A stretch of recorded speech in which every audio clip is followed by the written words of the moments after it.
Las algas son las que inventaron la fotosíntesis. La fotosíntesis surge primero en el océano. Nuestro planeta se habrá originado hace unos 4.500 millones de años atrás, y hace más o menos unos 3.500 millones de años atrás surgen los primeros organismos fotosintéticos. Porque gracias a la fotosíntesis pasamos de tener menos de un 1% de oxígeno cuando se formó la Tierra al 20% que tenemos ahora.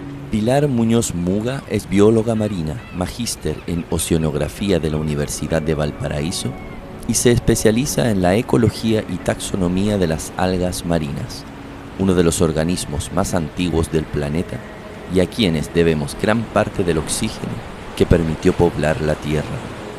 Y después, cuando las algas verdes logran conquistar la Tierra, evolucionan hacia las plantas, ya entre todos juntos están produciendo más oxígeno. Y por eso además todas las plantas son verdes y no de otros colores como las algas que tienen otros colores, porque las algas verdes fueron las que conquistaron la Tierra. Las algas se aferran a las rocas costeras para estar cerca de los rayos del sol. Bajo su protección crece una abundante biodiversidad marina. Por la fluctuación de las mareas, fueron las primeras en adaptarse a la vida aérea, y detrás de ellas salieron a explorar la Tierra el resto de los seres vivos. Las algas tienen ácidos grasos omega 3 y omega 6 que son tan importantes para el desarrollo del cerebro que las teorías dicen que el cerebro Homo sapiens del que disfrutamos nosotros ahora tiene que haberse originado en pueblos costeros donde los humanos estaban consumiendo algas, pescados y mariscos, que es lo que tiene omega 3. Y que muchas veces las personas que son veganas o vegetarianas tienen que consumir suplemento alimenticio para poder obtener su vitamina B12. Bueno, están en las algas. Sin las algas no somos nada. Así que si quieres aprender más sobre este vital organismo, te invito a escuchar un nuevo episodio de Radio Cochayuyo, un programa sobre la relación de la gente con el mar, hecho en Concón. Pilar Muñoz Muga, soy bióloga marina y hago muchas actividades distintas, desde trabajar con algas hasta promover el amor por el océano, que es una de las cosas que más me gusta. Y veo haber encontrado en ti un partner en esto. Cuéntame, Pilar, ¿cómo te enamoraste del océano?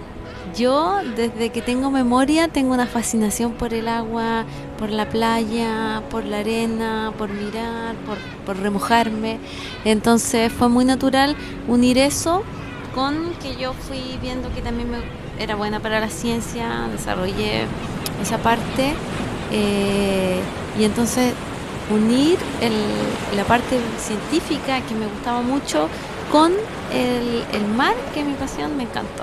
Y en el siglo pasado, año 1989, yo estaba en segundo básico y para el mes del mar nos trajeron aquí a la estación de biología marina. En esa época se llamaba estación de oceanología. Y yo recuerdo haber quedado fascinada con lo que había, o sea, de haber tenido 7 años, pues si era mayo, y me gustó tanto que llegué a la casa a escribir en mi diario de vida, así como querido diario, y me acuerdo preciso porque se llamaba Instituto de Oceanología, y esa palabra la encontré súper difícil y le pedí a mi mamá que me la escribiera del diario. Por suerte ahora cambió de nombre y se llama Facultad de Ciencias del Mar, porque oceanología era difícil de decir. Y ahí, juntando todo eso, bueno, siempre de Viña, uno acostumbrado también a una familia que es como bien de estar mirando el agua, deportes náuticos. Mi papá trabajaba en la Armada, entonces como que todo confluye aquí, yo creo, hacia el mar, y eso le debe pasar a muchos hijos de Viña del Mar, de Concón, de Valparaíso, que el mar es algo súper presente en nuestra vida. Me pasa a mí, yo soy de Viña y también me encanta el mar. Eso es como para mí, y bueno, yo ya después, cuando yo tuve a mi hija, la Ferni, yo la traía a la playa siempre, o sea, no tengo nada que hacer, ya vamos a jugar a la playa. Es como, yo siento que es nuestra plaza de juegos también aquí en Viña del Mar, uno está acostumbrado a ir a la playa. Sí, hay que aprovechar. Sí, muy rico. Entiendo que te gustan las algas y los bosques marinos. Así empecé yo. ¿Cómo empezó ese camino?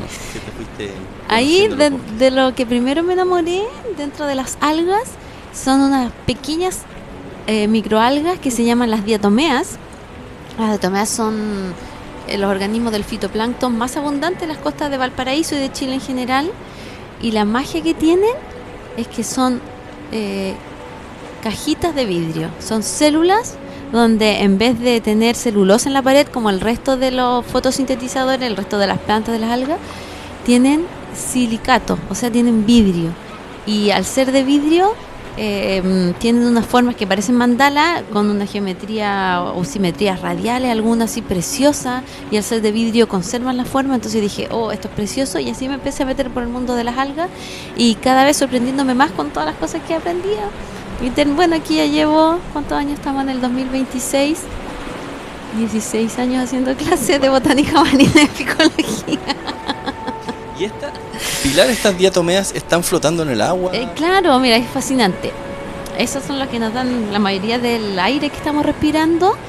Cuando uno traga agua de mar, cuando va a la playa, Eso te iba a preguntar. claro, con o sin querer, cuando uno traga agua de mar, uno está tragando en su mayoría estas diatomeas. Entonces son células chiquititas, hechas de silicato, de vidrio, y que al ser tan pesadas y poco aerodinámicas o poco tener estructuras para tener una mayor bullantez, o sea, poder flotar, se hunden muy rápido. Entonces estas diatomeas solamente crecen en las aguas muy revueltas, y uno puede mirar por la ventana, aquí nuestra bahía es súper revuelta y son de aguas más frías. Entonces lo típico que tenemos aquí en Chile con nuestra corriente de Humboldt o Chile-Perú tan característica. ¿Y tú dices que producen el oxígeno que respiramos? Claro, o sea, más de la mitad del oxígeno que tenemos en la Tierra se produce en el mar, y estos son uno de los organismos más abundantes en Chile y en las costas de agua fría, que es donde se produce la mayor cantidad de la productividad primaria. O sea, la mayor cantidad de vida, así en volumen, está en las costas más frías. ¿Y cómo pasaste de las diatomeas a las algas? Ya, entonces empecé así como en alga, me vine al laboratorio de algas, y en ese momento la tesis, porque yo andaba buscando tesis, la tesis disponible era con el luche, una innovación en luche chileno. ¿Has probado el luche tú? He probado luche. Ya, muy bien. Yo creo que mucha de la gente que nos está escuchando no lo ha probado con el nombre chileno, pero sí tal vez con el nombre en japonés. ¿Nori? Nori, sí, muy bien.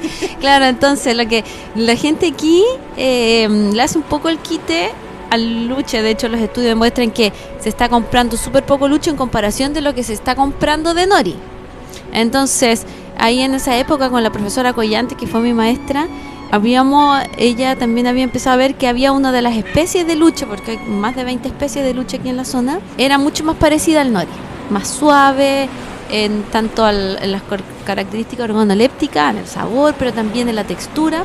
Y entonces empecé a estudiar esas. En esa época yo creía que eran 3 especies de luche, que son las que están aquí atrás, en este post que tenemos atrás, y resultó que al final era una sola especie que, dependiendo de dónde se pone en el intermareal, en la playa, va a crecer de distintas formas. Bueno, cuento corto, empecé a trabajar con eso en el año 2005 y aún no paro, porque ahora, después de haberla identificado, ya qué especie es, descubrimos que era una especie que es de, le voy a decir el nombre para que la gente la conozca, se llama Porphyra mumfordi, y esta especie está descrita para el Pacífico Norte, o sea, el estado de Washington en Estados Unidos, British Columbia en Canadá, y por primera vez la describimos aquí para Chile. O sea, probablemente se introdujo de alguna forma, pero la cosa que esta alga chiquitita, este luche, es mucho más parecido al nori que el resto de las luches. Entonces empezamos a trabajar aquí con esto,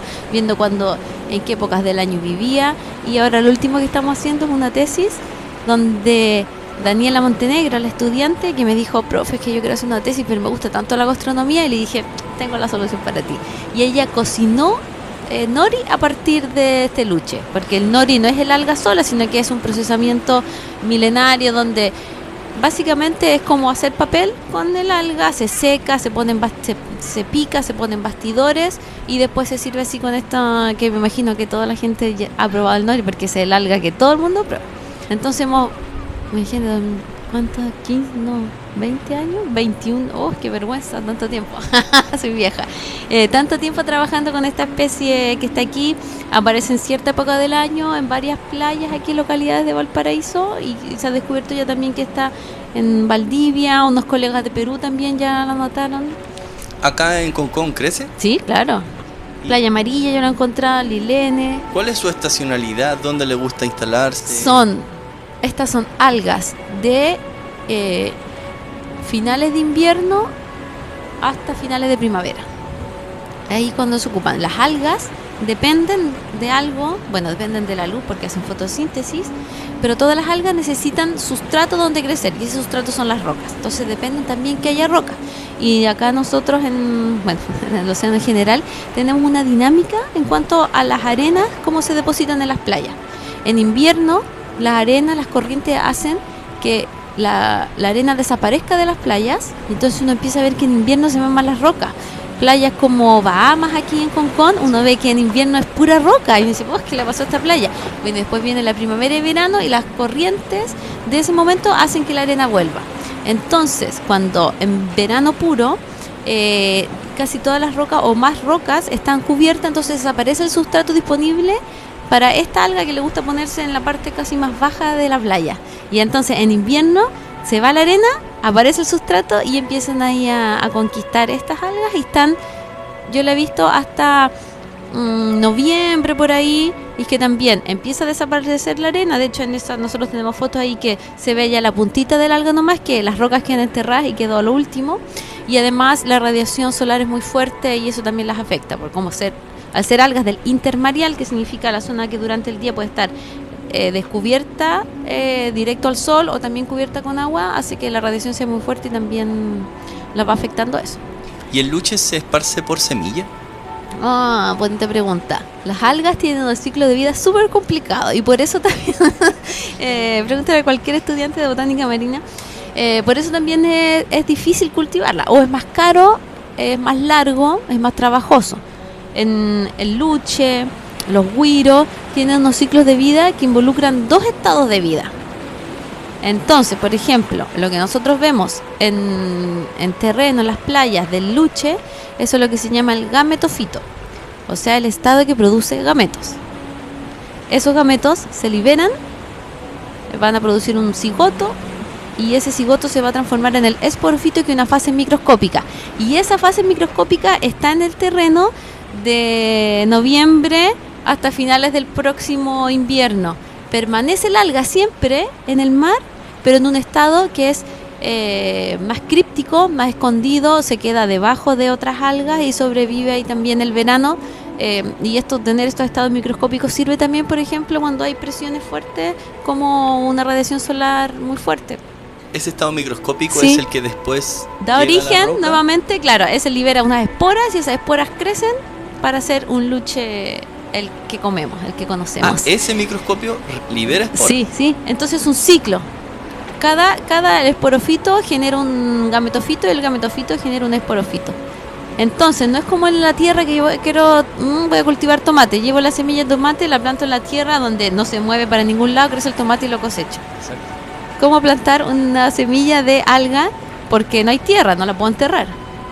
Las algas se firman a las rocas a través de pequeños rizoides, como prolongaciones de las células, pero es un proceso lento. No tan eficiente en el sentido de que yo podría estar a poner uno ahí y quién sabe cuántos se mueren y son arrastrados por las olas. Bueno, ya que mencionas las rocas, el que llama mucho la atención es el cochayuyo, Ujú. que se engancha mucho en la roca y que aguanta el oleaje. ¿Por qué elige ese lugar, el cochayuyo? Ya. Porque justo Primero ahí- yo te tengo una pregunta. ¿Por qué Cochayuyo es el nombre de la radio? Por lo mismo. Ah, porque es de Resistente. Sí. Ah, ya, muy bien. Bueno, el Cochayuyo, ¿tú sabes dónde viene el nombre? No tengo idea. Ah, ya. En Chile tenemos 2 nombres para lo que en ciencia le llamamos Durbilea antártica y Durbilea incurvata. Cochayuyo viene más del norte de Chile porque es el nombre en quechua. Cochayuyo, planta de agua, planta de mar, hierba de mar, por ahí viene. En cambio en el sur de Chile, que también hay cochayuyo, a ella le decían coyof o coyofe en el mapudungún. O sea, está súper presente en los pueblos originarios. Y el cochayuyo es grande. Entonces, el problema con las algas, que si es que son muy grandes, va a haber autosombreado. Eso quiere decir que se tapan a sí mismas, y si se tapan de la luz no se puede hacer fotosíntesis. Entonces el cochayuyo necesita estar en lugares en movimiento para estar moviéndose siempre, entonces que a todas sus células, a todas sus partes le esté llegando la luz para hacer fotosíntesis. Y además, como son plantas tan grandes, necesitan mucho input de nutrientes. Y si estuvieran en un agua calma, no solamente estarían tapadas a sí mismas, sino que el intercambio de nutrientes es más lento. Agotarían los nutrientes que están a su alrededor y ya no podrían seguir creciendo. Entonces por eso necesitan un ambiente que uno diría, ¿a quién se le ocurre vivir aquí Exacto. en Costa Brava, donde nada sobrevive? Bueno, porque lo necesitan ahí. Y también es la mirada desde lo humano, que nosotros decimos que es lo óptimo para nosotros. Bueno, el cochayuyo sobrevive solo si está en un lugar súper batido. ¿Y le sirve estar expuesto al aire? Bueno, de hecho, uno puede ocupar el cochayuyo para saber hasta dónde baja la marea más baja. Porque el cochayuyo forma un cinturón junto con el güiro negro, que marca el límite entre el submareal y el intermareal. Entonces, cuando uno ve este cinturón de cochayuyo, uno ya sabe que es una zona donde llega alto oleaje, entonces cuidado, no nos metamos ahí. Y dos, que donde está ahí justo, ahí es donde llega la marea más baja. ¿Y cuál era tu pregunta? Si le sirve estar expuesto al aire. Ah, claro, es parte. De hecho, si tú cultivas las algas intermareales solo debajo del agua, no crecen tanto. Es parte de las estimulaciones que necesitan.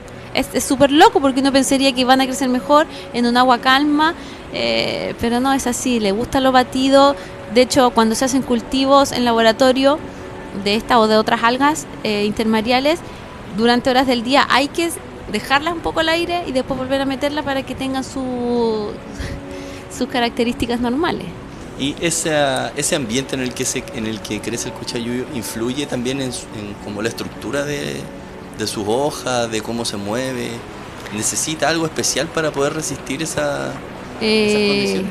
Claro, entonces para poder resistir el cochayuyo tiene varias características. Uno, si alguien cochayuyo fresco, si uno trata de estirarlo y romperlo, imposible. Si uno trata de torsionarlo para que quebrarlo, es prácticamente imposible. Entonces el cochayuyo está diseñado por dentro con una especie de célula, de estructuras muy blandas que le permiten esta flexibilidad, y además produce el cochayuyo un gel que se llama alginato, que también lo tienen los güiros, y que ese también le ayuda a tener más flexibilidad, a resistir toda la presión ambiental, la desecación, todas esas cosas.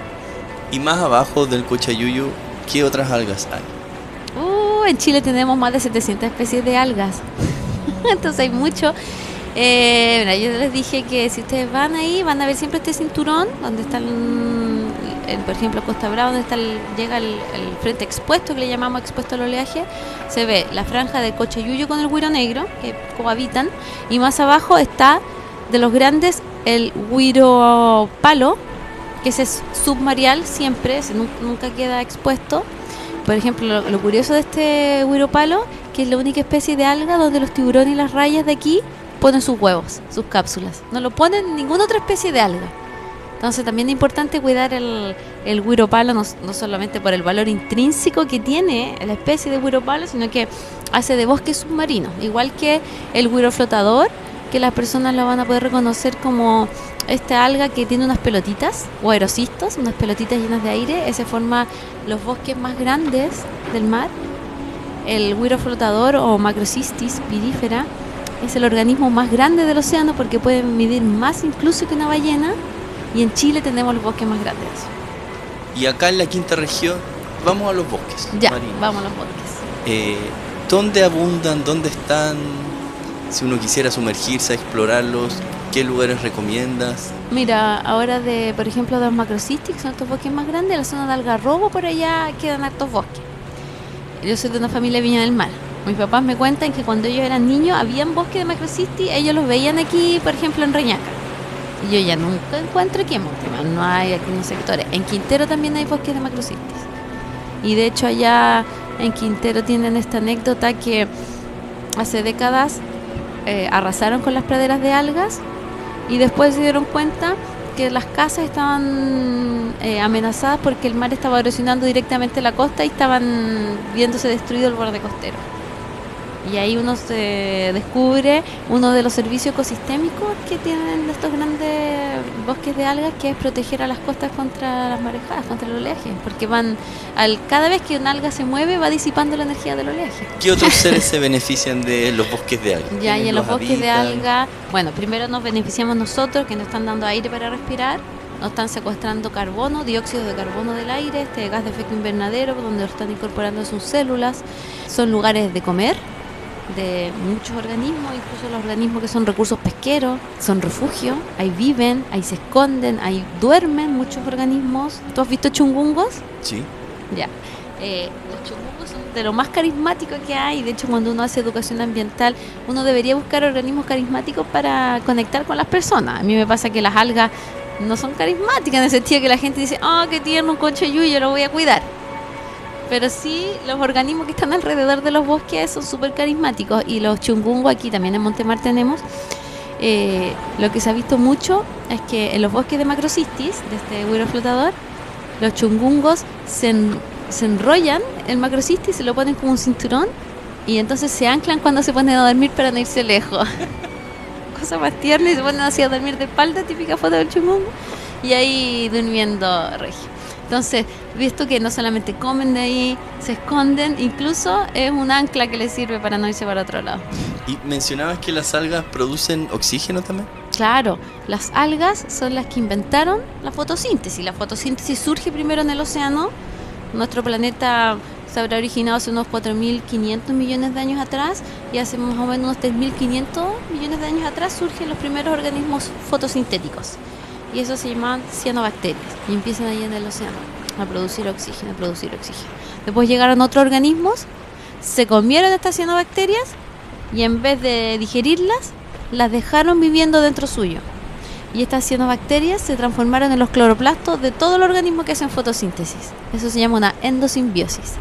Trabajar en conjunto, entonces, tanto las algas rojas, las algas pardas, las algas verdes, las diatomeas, todas tienen adentro suyo viviendo a lo que fue antes una cianobacteria, que es su fábrica, su biofactoría de hacer la fotosíntesis. Y el dióxido de carbono que consume el alga, ¿lo saca del agua? Claro, todos los gases difunden o se intercambian en la interfase agua-aire, y siempre van de más a menos. ¿Dónde hay más dióxido de carbono? En el aire. Entonces se difunde hasta quedar como en equilibrio con el agua. El dióxido de carbono entra al agua y ahí lo absorben las algas. Entonces toman el CO2 más H2O más agua y lo transforman en glucosa, en azúcar, o sea, 6H2CO6 más un oxígeno que lo liberan, que era algo que no servía, pero sí sirvió, porque gracias a la fotosíntesis pasamos de tener menos de un 1% de oxígeno cuando se formó la Tierra al 20% que tenemos ahora. ¿Ese oxígeno sale del mar? Sale del mar. Como que uno se acercara a un vaso con agua mineral. ¿Así? Claro, sí, no tan fuerte, pero sí. Empieza en el mar y después, cuando las algas verdes logran conquistar la Tierra, evolucionan hacia las plantas, ya entre todos juntos están produciendo más oxígeno. ¿Cuáles son las plantas que ya salieron del mar pero que todavía siguen? Esto empieza por ejemplo, los estuarios, por los ríos. Ahí uno puede ver algas que soportan amplios rangos de salinidad. Y esa alga se llama lechuga de mar. Una alga verde que está distribuida en todos lados. Yo he puesto que todos lo han podido ver. Entonces, estas algas verdes se transforman hacia las carófitas, que son las algas verdes de agua dulce. Y las carófitas son el eslabón entre alga y planta. Tienen características de ambas. Y por eso además todas las plantas son verdes y no de otros colores como las algas que tienen otros colores, porque las algas verdes fueron las que conquistaron la Tierra. Wow. O sea que cada planta que hay acá afuera, que tenemos, no sé, palmeras, no son nativas, pero las estoy mirando por la ventana, adentro de cada hoja de cada palmera hay una alga chiquitita que era la cianobacteria original que le está haciendo la fotosíntesis. O sea que en cada planta también hay un poquito de mar. Estoy fascinado con esta conversación. Se dice que los bosques marinos son los que generan el espacio para que haya otras vidas más diversas. Exactamente. O sea, son el sustento del mar. Y porque hubo plantas marinas que salieron a la tierra, pudieron salir otros organismos siguiendo esas mismas plantas. O sea, claro, pues se hizo el hábitat. Cuando se forman los bosques también en la tierra, empiezan a salir otros grupos a la tierra. Y es clave, a propósito de las algas, si las algas pudieron conquistar la Tierra es porque las algas hicieron antes algo. Se empezó a liberar el oxígeno, O2, desde el océano, y el proceso contrario a como el CO2 difunde desde la atmósfera al océano, el oxígeno empezó a difundir desde el océano a la atmósfera, O2, y cuando estaba en contacto con la radiación UV, se organiza de forma distinta, ya no de a dos, como es el oxígeno, que es lo que nosotros conocemos como el oxígeno gaseoso, sino que se junta de a tres. ¿Y en qué se transforma? El O3, ozono. Esa es la fórmula molecular del ozono.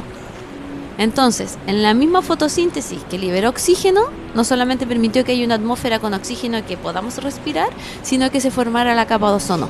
Antes de eso, la vida en la Tierra era imposible porque llegaba la radiación UVA, UVB, UVC y te mataba. O sea, sin las algas no Claro, somos nada. No somos nada. Gracias. Ya has quedado adoctrinado. Exactamente. O sea, son las algas que hacen el oxígeno, hacen el ozono, conquistan la Tierra y hacen hábitat también en la Tierra. O sea, hay que puro comer algas. Claro, y no solamente es un alimento, un superalimento, sino que medicina. ¿Y por qué? Uno se pregunta por qué en Chile no se comen tantas algas. Sí, ¿por qué? Es lo más extraño es que en Chile tenemos la evidencia más antigua de consumo de algas de todo el mundo. No es ni China, ni Japón, ni Corea. Hace 14.000 años en Monteverde, que es en la ribera del río Maullín, se estaban consumiendo algas como alimento y como medicina. Consumían el luche, el cochayuyo, los güiros, las lugas. ¿En qué momento nos desconectamos de eso? Y cuando la gente todavía piensa que no, los países que son algueros, los que comen algas son China, Japón, Corea. No, es que eso es de Asia. No, pues es de Chile.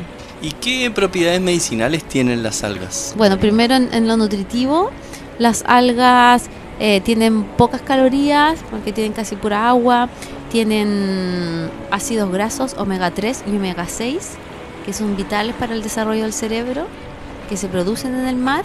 Entonces, has visto que hay gente que consume, ya sean como aceites, como unas cápsulas que huelen fuertísimo porque vienen de bacalao o de otros peces. En las algas vienen de forma natural esos ácidos grasos, que son tan importantes para el desarrollo del cerebro, que las teorías dicen que el cerebro Homo sapiens, del que disfrutamos nosotros ahora, tiene que haberse originado en pueblos costeros de donde los humanos estaban consumiendo algas, pescados y mariscos, que es lo que tiene omega 3. Bueno, también tienen vitaminas, y una vitamina que sobresale es la B12, que no está en las vegetales terrestres, pero sí está en las algas. Y que muchas veces las personas que son veganas o vegetarianas tienen que consumir suplemento alimenticio para poder obtener su vitamina B12. Bueno, están en las algas. Tienen mucha fibra dietética, que no es un nutriente en sí, pero sí ayuda a mantener el sistema digestivo sano.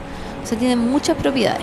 Y aparte de eso, se les considera superalimento porque tienen muchos compuestos que, si las algas están viviendo 3.500 millones de años en este planeta, han pasado por millones de amenazas. Estamos hablando de infecciones, virus, hongos, bacterias, estamos hablando de exceso de radiación, estamos hablando de agua súper fría, agua súper caliente, o sea, les ha pasado de todo.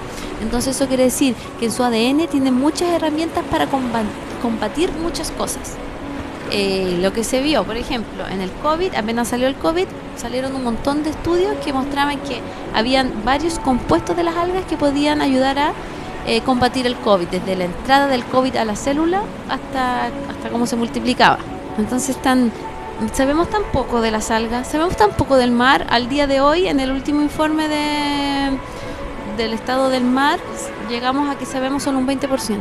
Lo peor es que quien sabe que estamos extinguiendo especies, que capaz que tiene la solución a todos nuestros problemas. Las especies del mar, al vivir tanto tiempo, porque el mar, la vida del mar es más antigua que la vida en la tierra, al tener múltiples amenazas de todo tipo, tienen una batería de respuestas, de herramientas para defenderse muy potente, y esas herramientas es lo que nosotros ocupamos para medicina. Las algas también tienen muchos antioxidantes. Y consejo para las personas: mientras más oscuro el color, mayor cantidad de antioxidantes. Entonces prefiramos, por ejemplo, el cochayuyo de color más oscuro. El que está más rubio, que le dicen, es porque está mucho tiempo al sol y se ha oxidado eso, y entonces tiene menor cantidad de compuestos antioxidantes. Pilar, tenemos que hablar de cultura oceánica. Ya, perfecto. Hablemos. Ya, hablemos. ¿Por qué surge cultura oceánica? Ya, todo empezó porque, no sé si se nota, pero me gusta mucho compartir el océano, sí, porque me apasiona y yo quiero que la gente también lo pueda descubrir, porque yo creo que la gente, los problemas o las amenazas que tenemos en el océano ahora, la sobrepesca, la contaminación, la destrucción del borde costero, cambio climático, no es porque la gente lo haga así como, quiero destruir el océano y me voy a levantar a contaminar o lo que sea, es porque la gente no sabe, o la mayoría de la gente. Yo creo que la gente no es mala en el fondo, Entonces es llegar con estos mensajes de base científica a las personas para poder empoderarlas. Y de eso se trata la cultura oceánica. Yo lo empecé a hacer hace más de 10 años, no con el nombre cultura oceánica porque no sabía que existía eso, pero es divulgar el océano para que las personas sepan lo que tenemos. Y como chilenos deberíamos ser las personas que más sabemos del océano. Entonces la cultura oceánica surge como un movimiento a comienzos de los 2000 en Estados Unidos. En inglés se llama Ocean Literacy. Y empezó primero como divulgar las ciencias del mar. Y así empezó como meter el océano, por ejemplo, en las bases curriculares. Pero después se dieron cuenta que no es solamente la ciencia del mar, que tenemos tanto del mar, la relación de los pueblos originarios con el mar. Aquí en la misma región de Valparaíso tenemos los changos, que tenían esta innovación tecnológica, sus balsas hechas de lobo de mar, vivían su vida intensamente relacionada con el mar. Tenemos leyendas en Chile del mar. La pincoya, ¿la conoces? Sí. El pelo de la pincoya, dice las descripciones, es de Cochayuyo. Entonces ves que tenemos el mar en todo. En Pablo Neruda escribió también muchas odas, no solamente a las algas, sino que al mar. Tenemos los deportes náuticos. Valparaíso es un puerto, o sea, primero fue Valparaíso, después con Juan Viña, pero es porque nosotros nos movemos, llegamos, intercambiamos las mercancías por el mar. Y entonces ahí nos dimos cuenta que, claro, cultura oceánica no es solamente que yo vaya a traspasar datos científicos a la comunidad, sino que es todo lo que tiene que ver con el mar. La gastronomía del mar, por supuesto, aquí Concón, capital gastronómica, la mayoría de los restaurantes son del mar. Entonces de eso se trata. Y UNESCO toma este tema y publica una guía que se llama Los 7 principios del océano, o los 7 principios de la cultura oceánica, que ya sabemos que la gente sabe muy poco, pero que al menos sepan 7 cosas. Y por ejemplo que tenemos un solo gran océano, que el océano es lo que nos conecta, que el océano modifica la costa, la influencia, por ejemplo, las formas de la costa. Aquí en Chile tenemos el ejemplo de la portada de Antofagasta, que está erosionado por el mar, y el mar nos sigue erosionando. Tenemos que, otro principio es que como humanos estamos intrínsecamente relacionados con el mar, desde tiempos ancestrales hasta ahora, que más del 95% de todo lo que tenemos viene desde el mar. Y el último principio es que después de esto, así como que el mar es maravilloso y de él dependemos, es que sabemos menos. Y de hecho en la guía, en la primera guía sale que sabemos solo el 10%, pero ya del año pasado sabemos el 20% del mar. Se ha subido un poco. Sí, pero es que no sabemos nada y por eso necesitamos llegar a más personas. Y entonces al final la cultura oceánica no es que las personas sepan los datos científicos del mar, es que las personas entiendan que el océano nos da bienestar y que nuestras acciones impactan en él. Y al final es que la ciencia llegue a las personas para poder empoderarlas, para que tomen decisiones sostenibles. Porque yo creo que en las personas también está el futuro del océano. Como científicos, nosotros no podemos cambiar el mal, no podemos limpiarlo, no podemos sacar los plásticos, pero sí podemos cambiar a las personas para que cambien su relación con respecto al mar y así unirnos todos y como granitos de arena ir sumando. Lo importante, como dices tú, es saber que del mar venimos, del mar vamos a seguir dependiendo, así que tenemos que cuidarlo porque sin océano no hay vida en el planeta. Pilar, muchas gracias por recibir a Radio Cochayuyo.